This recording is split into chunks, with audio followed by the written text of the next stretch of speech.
Assalamualaikum warahmatullahi wabarakatuh. Kembali Anda di Hawi Podcast untuk saat ini. Dan kembali lagi di hari ini kita coba angkat tentang isu-isu yang memang pantas untuk kita bicarakan di dalam podcast ini.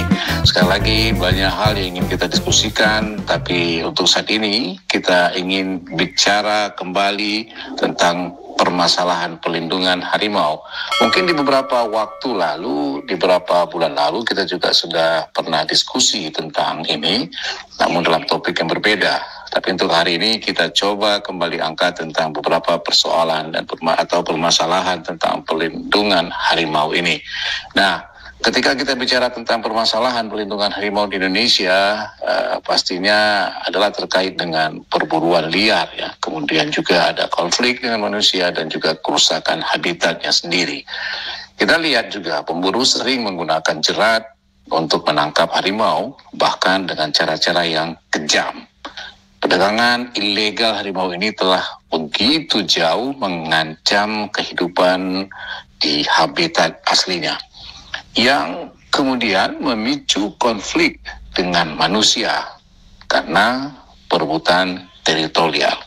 Ini jadi menarik, seakan-akan bahwa harimau yang masuk ke dalam teritorial manusia. Tapi mungkin yang terjadi bisa jadi sebaliknya. Nah, konflik terjadi ini ketika harimau membalas menyerang manusia sehingga menimbulkan luka atau bahkan kematian. Kita lihat juga kearifan lokal untuk menghormati harimau kelihatannya sudah mulai luntur. Bahkan boleh jadi mungkin hampir hilang. Dan kemudian kerusakan habitat oleh pembukaan hutan untuk lahan pertanian, perkebunan komersial, dan juga penggunaan lain dari hutan ini menambah persoalan konflik yang bisa timbul.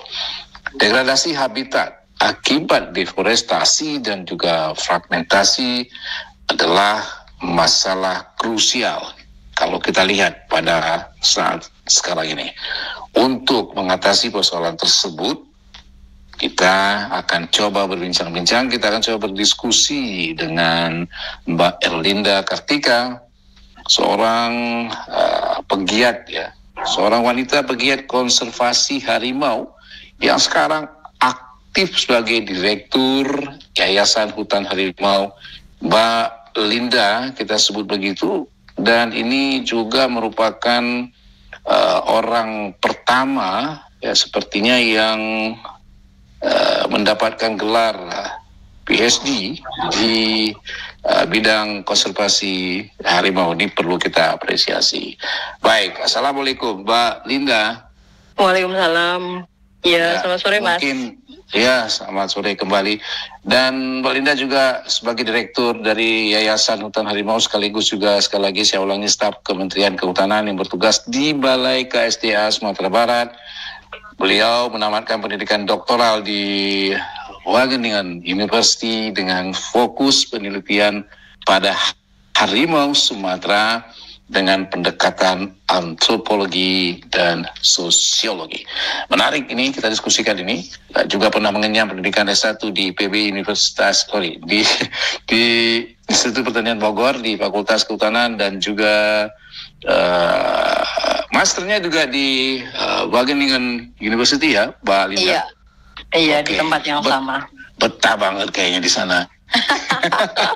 Nggak ada yang mau kayaknya, cuman makan-makan aja yang mau. Karena fokus penelitian menyelesaikan konflik, ya, baik sosial, teknologi maupun ekologi, perilaku dan ekologi harimau Sumatera, dan juga tentang konservasi. Baik, tadi kita bicara Mbak Linda di awal, saya sudah buka sedikit bahwa tentang perburuan harimau, ya. Kemudian juga perdagangan mungkin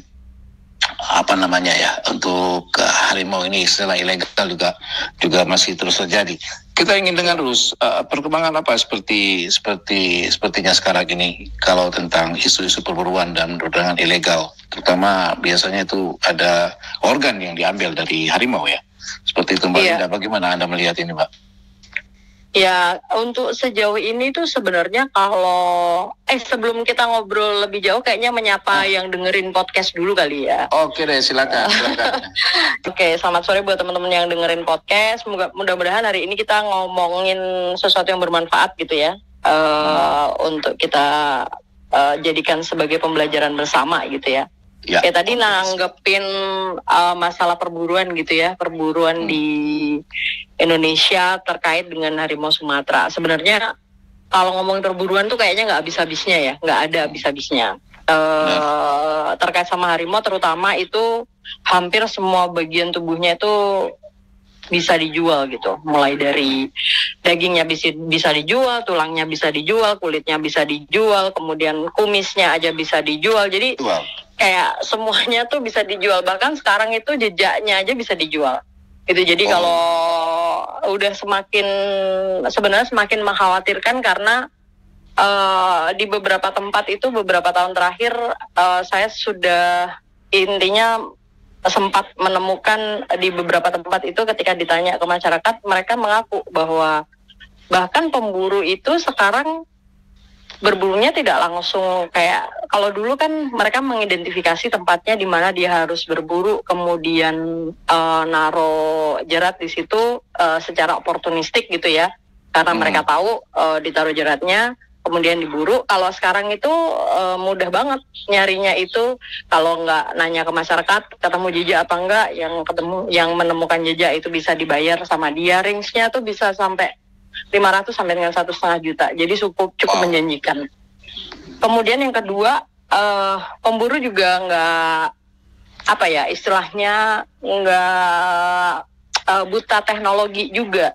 Jadi mereka juga udah ngikutin misalkan perkembangan sosial media atau informasi yang ada di media. Ketika misalnya, makanya sebenarnya sangat riskan ketika misalnya terjadi konflik terus kemudian diinformasikan lokasinya di sini gitu. Itu pemburu bisa tahu tuh, kalau orang biasa ke hutan misalkan kita tahu nih bilang desa A gitu ya, di desa A tuh dia udah bisa memperkirakan tuh di mana sih sebenarnya harimaunya akan pergi gitu. Ketika dia berada di sini kemudian dia di mana akan pergi tuh itu bisa banget, dan aku pernah membuktikannya sendiri. Ya, jadi tahun 2019 kalau nggak salah atau 2018 aku lupa, 2019 kayaknya, 2019 waktu itu aku di salah satu site projectnya Hutan Harimau sebenarnya di Solok Selatan. Kita lagi ada proyek kamera trap sebenarnya, ada proyek kamera trap. Terus kemudian di sana itu kita ada konflik. Jadi harimau ke kampung, kemudian masyarakat lihat ada ternak yang hampir dibunuh. Kemudian tapi nggak bisa, ada beberapa jejak di situ udah terbukti. Terus kemudian kita pasang, karena kita lagi ada proyek di situ, kita pasang kamera trap di sekitar kampung. Cuman saya berpikir ini kayaknya udah akan nyebar kemana-mana nih, infonya pasti akan nyebar kemana-mana. Kemudian saya minta tolong ke masyarakat yang kayak informan gitu, masyarakat yang ada di situ. Saya bilang tolong kasih tahu saya kalau ada orang yang bukan dari kampung sini yang mencurigakan datang. Abis itu beneran ternyata besoknya itu aku dapat WA gitu kan, dapat WA dari masyarakat. Ada 2 orang boncengan motor dari arah tempat konflik itu, tapi nggak di konfliknya, tapi nggak jauh dari situ. Mereka keluar dari situ. Kemudian setelahnya, karena aku dapat infonya udah sore ya, paginya kami coba nyisir ke atas. Itu kami ketemu 3 jerat baru, 3, yang satu ngenain beruang. Aku masih ada videonya tuh. Yang satu ngenain beruang, yang satu hampir ngenain tim aku. Tapi enggak, maksudnya mereka aware ya, karena kita itu, jadi kakinya hampir kena tuh, udah di depannya. Terus yang satunya kita bisa lepasin. Nah, yang beruang nggak sempat ditolong karena maksudnya nggak sempat ditolong tuh, dia udah lari duluan dengan membawa jeratnya dan kayunya. Kasihan banget deh pokoknya waktu itu sebenarnya. Nah, biasanya nasibnya seperti apa kalau yang terjerat begitu? Mati kah dia nanti pada akhirnya atau bagaimana? Ada beberapa spekulasi sebenarnya. Bukan spekulasi sih. Kita sekarang kayak di Hutan Harimau juga ada, mungkin bisa dilihat di website Hutan Harimau juga ada, atau di Instagramnya Hutan Harimau itu ada juga. Itu ada video kita nemuin harimau dengan kaki 3. Ya, jadi artinya apa kaki 3 tuh nggak mungkin cacat lahir kalau menurut aku. Pasti itu karena jerat, terus kemudian dia survive dari infeksi yang ngenain kakinya. Cuman kan kita pasti harus berpikir juga dong, kalau dia kakinya 3, seberapa seberapa efektif dia akan berburu mangsanya, seberapa lama dia bisa bertahan hidup, ya itu pertanyaan lanjutannya akan banyak gitu ya. Ya, benar. Baik, Mbak Linda, kita masuk kalau sekiranya ini perburuan harimau juga masih tinggi dan sebagainya. Nah, katakanlah harimau ini punah, misalnya begitu ya. Nah, tentu kan pastinya keseimbangan dari ekosistem itu akan terganggu kan. Dan akan ada masalah yang timbul, mungkin menjadi masalah besar bagi manusia. Nah, bagaimana Mbak Linda melihat ini? Perspektif Mbak Linda ini seperti apa melihat ini, Mbak? Ya, sebisa mungkin sebenarnya kita kalau dalam ini ya, kita ngomongin keseimbangan ekosistem, pasti setiap jenis spesies yang hilang itu pasti akan mengganggu ekosistem keseimbangannya ya. Baik, kalau misalnya harimau terutama ya bisa jadi nanti akan ada ledakan populasi satwa yang di bawahnya, misalkan babi atau rusa atau satwa-satwa yang biasa dikontrol populasinya oleh harimau. Itu yang pertama. Kemudian yang kedua, kalau misalkan harimau ini kan umbrella species ya. Jadi kayak umbrella species itu kayak spesies yang memayungi. Kalau dalam istilah konservasi itu, kalau umbrella species itu biasanya dana atau kegiatan konservasi itu dialokasikan untuk mengkonservasi umbrella species ini. Tapi secara nggak langsung, karena ada umbrellanya, spesies yang di bawahnya itu secara nggak langsung akan terlindungin juga gitu ya. Jadi kalau ini hilang, otomatis umbrellanya hilang. Kalau hujan berarti kehujanan gitu. Jadi bisa menyebabkan banyak hal lainnya yang membuat ekosistem ya pasti akan terganggu gitu. Nah, jadi menarik juga Mbak Linda. Ya, ini sebenarnya kalau kita lihat tentu tentang pelindungan harimau juga pemerintah harusnya punya peran besar di sini. Nah, bagaimana Mbak Linda melihat sebenarnya seserius apa pemerintah ini serius nggak sih maksudnya waktu ngurusin menyelesaikan permasalahan ini ya? Pastinya begitu, karena nggak selesai. Artinya kelihatannya apakah ini ada pembiaran atau bahkan ada pihak-pihak tertentu memang terlibat bahkan secara boleh jadi dari pihak pemerintah sendiri dalam tanda kutip ya.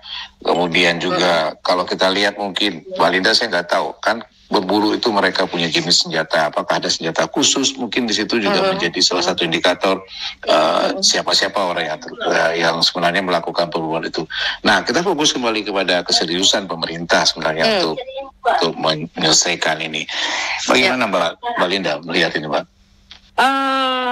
Ngomongin masalah keseriusan, kalau dibilang nggak serius sebenarnya serius juga ya, tapi kalau dibilang serius sebenarnya kurang serius gitu ya. Karena begini Mbak, sebelum lanjut untuk karena mungkin pura-pura serius, tapi pura-pura serius tuh harus serius juga supaya kelihatan pura-puranya. Enggak, saya ngomongin ini karena kan gini, kenapa aku bilang serius, karena semua instrumennya sebenarnya sudah ada.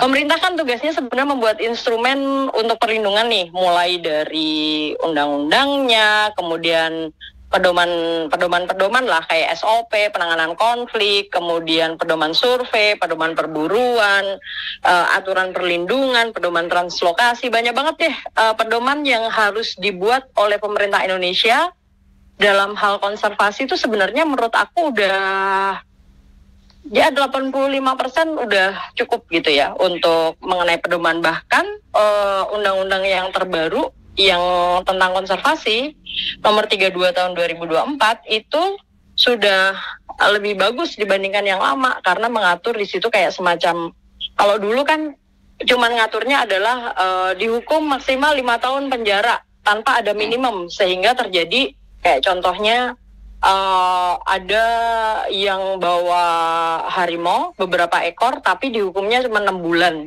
Itu pun subsidiar lagi. Jadi mereka habis sidang udah selesai gitu. Jadi kayak nggak masuk ke penjara gitu. Tapi sekarang di undang-undang yang baru itu sangat bagus karena ada minimumnya. Jadi misalkan kalau disebutin, aku kalau nggak salah ya, aku agak-agak lupa. Di situ disebutin dengan melakukan pidana itu mereka bisa di di penjara minimal 3 tahun, ada minimalnya. Kemudian maksimal adalah 15 tahun kalau nggak salah. Dan denda sekian miliar gitu.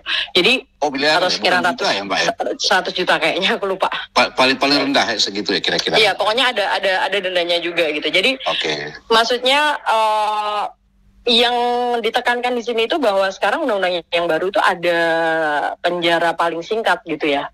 Jadi ini mengunci minimal orang yang melakukan tindak pidana terhadap satwa liar itu minimal pasti akan dipenjara.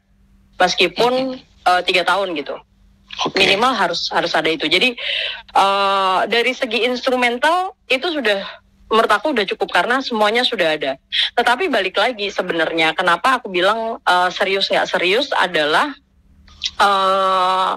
ya itu tadi, dari segi implementasi dari pertanyaan besarnya adalah apakah dengan instrumen yang sudah ada itu sudah diimplementasikan dengan dengan baik, dengan tepat, atau sudah dilaksanakan atau belum gitu. Iya, sebenarnya saya mau nanya next pertanyaan itu, tapi boleh lanjut dulu. Ya itu pokoknya itu. Ya contohnya kayak tadi misalkan yang masalah penanganan konflik, contohnya penanganan konflik itu instrumennya sudah ada. Undang-undangnya, peraturan pemerintahnya sudah ada gitu ya. Kemudian peraturan menterinya juga sudah ada.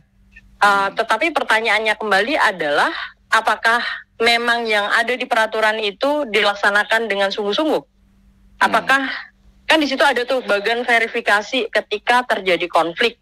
Itu ada kayak semacam decision tree-nya gitu. Apakah benar itu sudah dilaksanakan dengan benar atau tidak?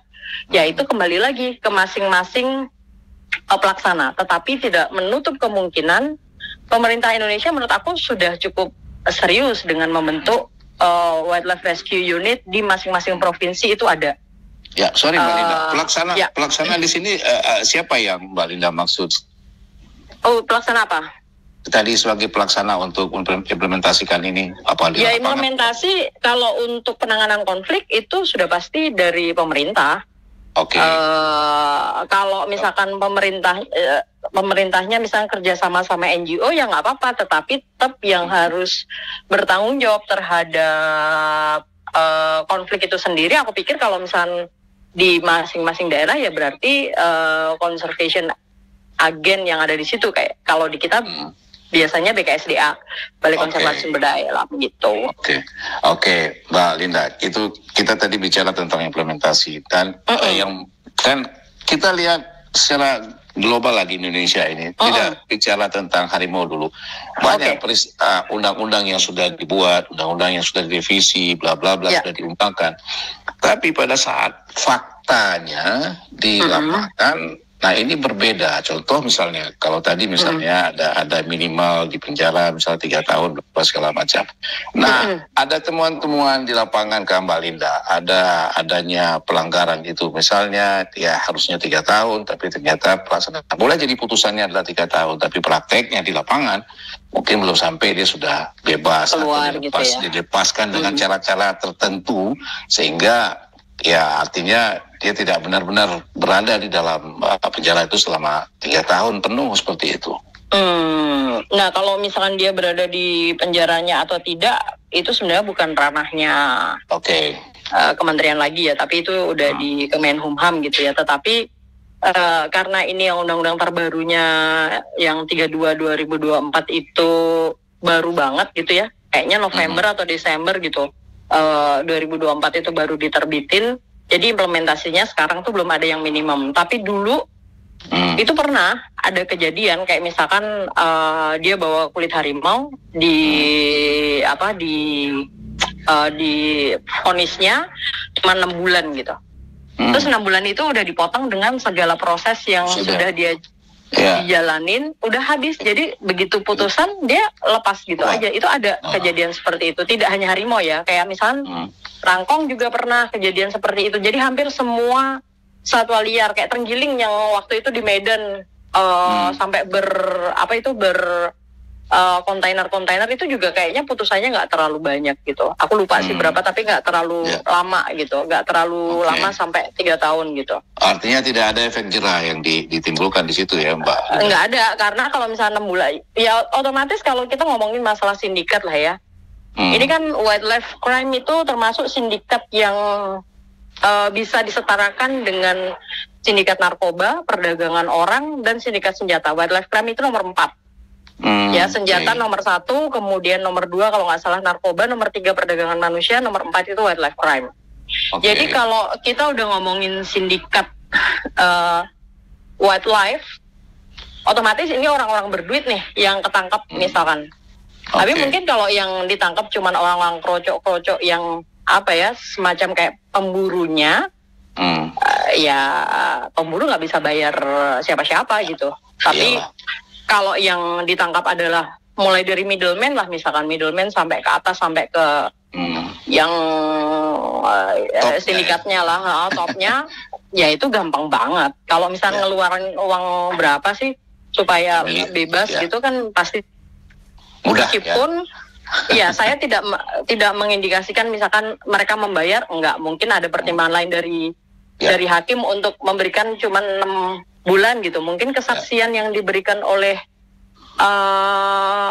saksinya tidak kuat, bisa jadi yang membuat putusannya sedikit gitu. Tapi ya itulah yang terjadi kenyataannya sekarang tuh seperti itu. Nah baik Mbak, ini kita beralih ke upaya ya, artinya untuk atasi penurunan jumlah harimau Sumatera ini. Menurut Mbak Linda, apa yang paling dekat, yang maksudnya yang kita katakan tepat, mungkin ya bisa jadi tepat sekali juga tidak, tapi yang mendekati sekali bisa meminimize ya, artinya penurunan jumlah harimau Sumatera itu.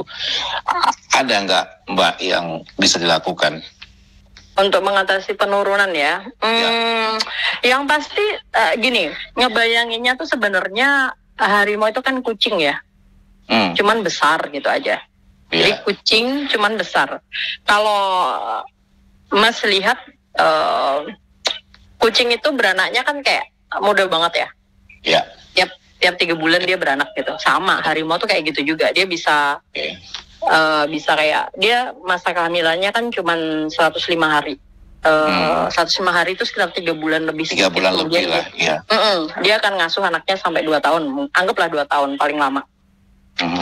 Setelah itu dia bisa langsung hamil lagi gitu. Atau kalau misalnya anaknya mati, seminggu kemudian dia udah bisa hamil lagi gitu. Jadi sebenarnya kalau ngomongin untuk untuk ngomongin masalah harimau itu bisa berkembang biak, itu mudah banget, sama kayak kucing gitu. Nah, apa yang harus dilakukan kalau menurut aku ya, pertama adalah perlindungan. Itu udah pasti, perlindungan terhadap baik spesiesnya, dari tadi yang kita bahas sebelumnya kayak semacam perburuan tadi, dan yang kedua adalah perlindungan habitatnya. Jadi 2 hal itu yang harus kita lakukan. 3 mungkin ya. Satu lagi adalah human wildlife conflict. Jadi mitigasinya harus dilakukan. Mitigasi itu terkait dengan kayak edukasi masyarakat terkait dengan konflik, bagaimana bersikap ketika ada harimau dan lain sebagainya, supaya tidak ada tindakan balas dendam. Jadi ada 3 hal yang harus kita lakukan: perlindungan terhadap harimaunya, perlindungan terhadap wilayah atau habitatnya dia, kemudian yang ketiga adalah mitigasi human wildlife conflict dengan tepat gitu. Ada instrumen khusus nggak Mbak Linda yang dianggap mungkin efektif bisa digunakan untuk mengatasi persoalan-persoalan tadi itu? Penurunan jumlah harimau tadi, selain daripada yang sudah Mbak Linda jelaskan tadi, mungkin ada instrumen-instrumen tertentu yang dilibatkan di situ, digunakan di situ? Instrumen itu kalau dari pemerintah ya udah pasti aturan udah ada gitu ya, instrumen yang sudah instrumen utama itu sebenarnya aturan sih. Betul, yang perlu di istilahnya kayak semacam ditegakkan gitu. Ya, diperkuat diperkuat. Law enforcement terkait dengan perburuan, kemudian mengikuti aturan terkait dengan penanganan konflik. Satu lagi mungkin yang perlu, yang instrumen yang kuat adalah pelibatan masyarakat secara aktif dalam konservasi harimau. Aku pikir itu akan menjadi instrumen yang sangat kuat, karena nggak bisa kita cuma ngandelin pemerintah doang, sementara kita kayak skeptical terhadap konservasi, itu nggak bisa juga gitu. Ya. Nah, Mbak Linda, ini kita nggak berhenti nih ngomongin pemerintah. Itulah. Jadi banyak yang menganggap kalau pemerintah ini kelihatannya gagal ya dalam mengatasi terutama ya persoalan-persoalan tentang konservasi harimau ini.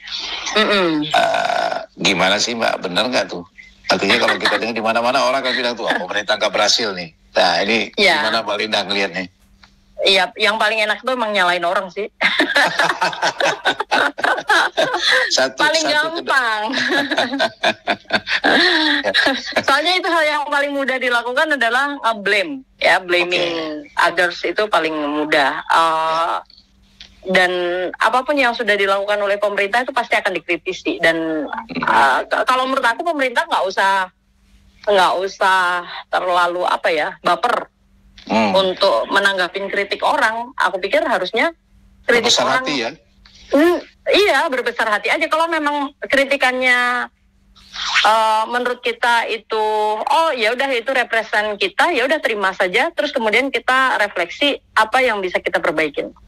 Gitu. Kemudian yang kalau itu dari segi pemerintah ya, menurut aku, saya sebagai aparat pemerintah, saya nggak pernah yang namanya anti kritik. Jadi ketika misalkan nanganin aku beberapa kali disandra ketika nanganin konflik, mau beruang, mau harimau, udah beberapa kali lah aku disandra oleh masyarakat di dalam di desanya gitu. Ketika nanganin konflik, kemudian mereka nggak terima dengan kita sebagai pemerintah, kemudian disandra. Baru nanti bagaimana negosiasinya itu yang harus dilakukan. Makanya nanganin konflik itu susah dan site spesifik, nggak bisa tuh digeneralisasi. Misalkan nanganin konflik di Riau sama di Sumatera Barat itu pasti nggak akan sama. Gitu. Kalau misalnya kita ngomongin membawa metode Riau ke Sumatera Barat, belum tentu akan diterima. Jadi setiap daerah punya daerah punya khasnya masing-masing. Bagaimana proses penanganan konflik. Selalu. Baik, Mbak Linda. Kita sudah berada di penghujung waktu. Sebenarnya masih banyak daftar pertanyaan yang ingin saya tanyakan. Ada beberapa, tapi kita sudah berada di ujung waktu untuk saat ini. Mbak Linda, terakhir silakan closing statement Anda tentang permasalahan harimau ini. Ya, permasalahan harimau atau satwa liar itu nggak akan pernah berakhir, aku pikir ya, karena jumlah manusia yang semakin banyak, kebutuhan lahan yang semakin banyak. Sekarang saatnya adalah kita sebagai masyarakat yang menjadi bagian dari alam ini dan khalifah di muka bumi ini, harusnya kita mengambil inisiatif untuk di depan, untuk menjadi bagian dari bagaimana caranya supaya kita bisa hidup berdampingan antara manusia dengan satwa liar. Mungkin peran aktifnya itu diperlukan, tidak hanya kritik yang menjelek-jelekan, tapi kritik yang membangun dan peran aktif dalam konservasi. Aku pikir semua orang harus punya itu. Mungkin itu aja sih, Mas. Baik, terima kasih Mbak Linda. Luar biasa hari ini untuk segala penjelasannya yang luar biasa, dan mudah-mudahan ini kita harapkan bisa menjadi pengetahuan bagi setiap orang yang mendengarkan podcast kita di saat hari ini. Apresiasi kami dari semuanya teman-teman di podcast dan wakaf ini buat Mbak Linda. Sukses terus selalu Mbak Linda, dan tetap semangat, tetap energik dalam artinya dalam usaha untuk pelindungan harimau ini. Pasti. Mudah-mudahan ya terus sukses buat Anda. Dan baik pendengar, ya kita akhiri untuk diskusi kita di HW Podcast untuk saat ini, dan saya mohon pamit. Sampai jumpa. Assalamualaikum warahmatullahi wabarakatuh.